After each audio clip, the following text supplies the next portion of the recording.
ગુજરાત પોલીસે ₹226 કરોડના આંતરરાષ્ટ્રીય ક્રિપ્ટોકરન્સી નેટવર્કનો પર્દાફાશ કર્યો છે. આ કોઈ સામાન્ય આર્થિક કૌભાંડ નથી, પણ આ નેટવર્કના તાર સીધા આતંકવાદી ફંડિંગ, ડાર્ક વેબ અને ડ્રગ્સની હેરાફેરી અને મની લોન્ડરિંગ જેવા ભયાનક દેશ વિરોધી પ્રવૃત્તિઓ સાથે જોડાયેલા છે. આ મામલે પોલીસે દેશના અલગ અલગ ખૂણેથી 9 આરોપીઓની ધરપકડ કરી લીધી છે. ત્યારે ગાંધીનગર સાયબર સેન્ટર ઓફ એક્સલન્સે એક એવા આંતરરાષ્ટ્રીય ગુનાખોરીનો નેટવર્કનો પર્દાફાશ કર્યો છે કે જે સાંભળીને દેશની સુરક્ષા એજન્સીઓ પણ ચોંકી ઉઠી છે. ત્યારે શું હતું આ આખું નેટવર્ક તે બાબતે વિગતવાર ચર્ચા કરીએ, પરંતુ તે પહેલા જો અમારી લલકા ન્યૂઝ ચેનલને સબસ્ક્રાઇબ ના કરી હોય તો તે સબસ્ક્રાઇબ જરૂરથી કરી લેજો. નમસ્કાર, લલકા ન્યૂઝ સાથે હું મયુર મેવાડા.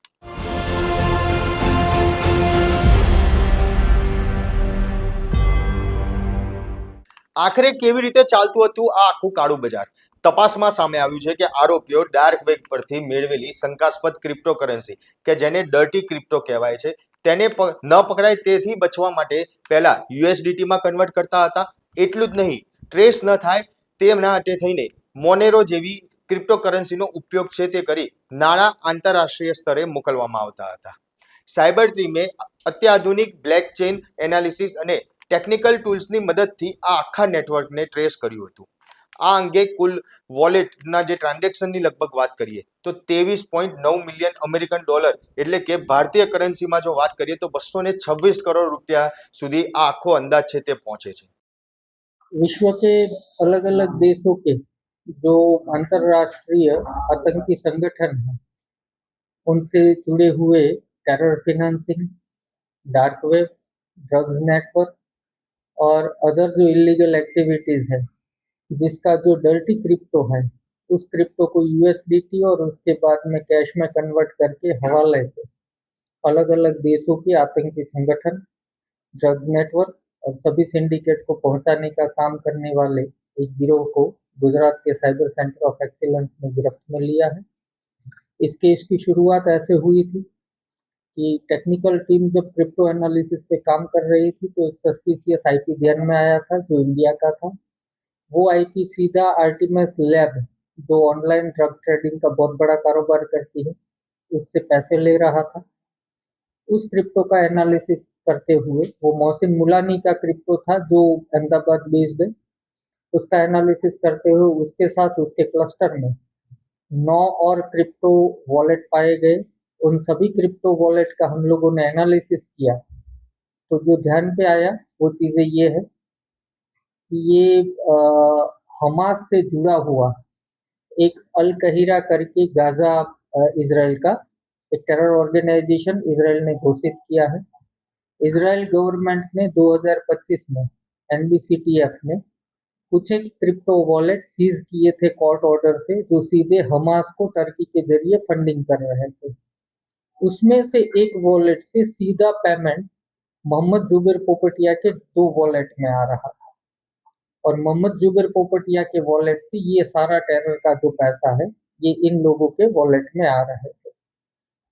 इसके अलावा मोहम्मद जुबैर पोपटिया का जो वॉलेट है वो वॉलेट ऑफेक यूएस की जो एजेंसी है उसने हुथी यानी कि अंसार अल्लाह जो यमन बेस्ड ग्रुप है उसके साथ क्लस्टर मार्क किया हुआ था, यानी कि उसमें उसका भी फंड आ रहा था और ये सारा फंड डर्टी क्रिप्टो के जरिए जो आया उसको कैश में कन्वर्ट करा के जुबैर पोपटिया जो वो वहाँ पहुंचाने का काम करता है. આ તપાસમાં જે ખુલાસા થયા છે તે સૌથી ચોંકાવનારા છે. પોલીસ તપાસમાં સામે આવ્યું છે કે આ નેટવર્કનો કેટલાક ક્રિપ્ટો વોલેટ્સ ઇઝરાયલની ન્યૂઝ એજન્સી એનબીસીટીએફ દ્વારા ફ્રીઝ કરવામાં આવ્યા હતા, કારણ કે તેના સીધા તાર આતંકી સંગઠન હમાસ સાથે જોડાયેલા હતા.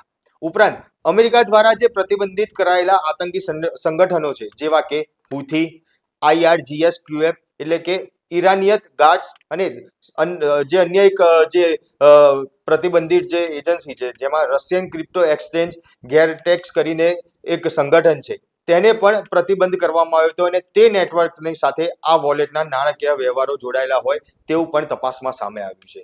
ત્યારે જે આ આરોપીઓ પકડાયા છે તેમાં મુંબઈ અને હરિયાણાના આ ગેંગના બાયનેસના P2P એટલે કે પિયર ટુ પિયર બેંક એકાઉન્ટોનો જે દુરુપયોગ કરતી હોય તેવું પણ તપાસમાં સામે આવ્યું છે, જેના વિરુદ્ધ નેશનલ સાયબર ક્રાઇમ પોર્ટલ ઉપર 935 જેટલી ફરિયાદો છે તે પહેલેથી જ નોંધાયેલી છે। एक और चीज ध्यान पे आई, जो मोनेरो क्रिप्टो है, जो जनरली प्राइवेसी कोइन माना जाता है और इलीगल एक्टिविटीज में, टेरर फिनेंस में सबसे ज्यादा इस्तेमाल होता है। तो ये गैंग के पास से 2 मोनेरो वॉलेट भी हमें हासिल हुए हैं, जिसमें 2 करोड़ से ज्यादा की रकम का ट्रांजैक्शन इन लोगों ने किया है। इसके अलावा मोहसिन में जो पैसा ड्रग्स का आ रहा था, उसका एनालिसिस करने पे पता चला कि मोहसिन मुलानी यहाँ बैठे बैठे ऑनलाइन टेलीग्राम ग्रुप्स के जरिए, डार्क वेब के जरिए ये यूके, ब्रिटेन से ड्रग्स ऑर्डर लेता था और ये ऑर्डर पास करता था मोहम्मद जुबेर पोपटिया, जो हाल फॉरेन में है, और यूके बेस्ड इसका एक दोस्त था सलमान अंसारी। वो वहाँ ड्रग डिलीवरी कराते थे रॉयल पार्सल के माध्यम से, और ड्रग डिलीवरी कराने के बाद वो जो पैसा है वो क्रिप्टो में कन्वर्ट होकर ये लोग लेते थे। सलमान अंसारी जो यूके बेस्ड था, उसको 2024 में ब्रिटेन की कोर्ट ने 6 साल की सजा सुना दी है। वो हाल अभी जेल में है, बट रिसेंटली ध्यान पे आया है कि मार्च 2026 में भी उसने जेल में बैठे बैठे भी ड्रग का काम चालू रखा है। सो ये जो पूरा गिरोह है, ये पूरा गिरोह, और इसके अलावा ऑफेक सैंक्शन अलग अलग जो ग्रुप्स हैं, जो gold smuggling, human trafficking, terror financing या तो और इलीगल एक्टिविटी से जुड़ा है, उन सभी एक्टिविटीज का फंड इस वॉलेट्स में डायरेक्ट या इनडायरेक्ट लेते थे और उसको कैश में कन्वर्ट करा के वापस करने का काम करते थे। ये गैंग में जो अरेस्ट हुए हैं उन सब के नाम इस प्रकार है: मोहम्मद सादिक मोलानी, मोहसिन सादिक मोलानी, एजाज असलम खान पठान, मोहम्मद जैद सिद्दी, नावेद अयूब खान पठान, फैज अहमद चिश्ती, सलमान हबीब खान पठान और गुलाम सादिक अंसारी, ये 7 अहमदाबाद के हैं। जिसान सिराज मोतीवाला जो मुंबई का है, और लवप्रीत सिंह जो करनाल हरियाणा का है। ये 9 एक्यूज को अरेस्ट किया गया है। ये लोग क्रिप्टो से डीटी और डीटी से जो कैश कन्वर्ट करना था, उसमें ये लोग कई बार P2P का भी इस्तेमाल करते थे। ગુજરાત સીઆઈડી ક્રાઇમ અને સાયબર ટીમના આરોપીઓ પાસેથી 13 સ્માર્ટફોન, એક લેપટોપ, ટેબ્લેટ અને મોટી માત્રામાં રોકડ કબજે કરી લીધી છે।